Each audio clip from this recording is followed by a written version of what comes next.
the difficulties faced by the community there.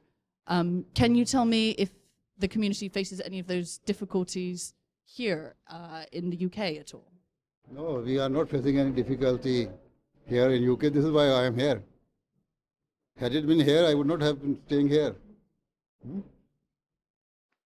We had to leave because, this country is a country where there is a freedom of religion.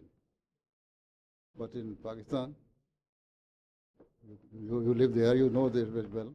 You have been there for some time. That under the umbrella of some obnoxious laws, any person can take sword and kill anybody. So this situation is not here, and hope it will never be here. And I pray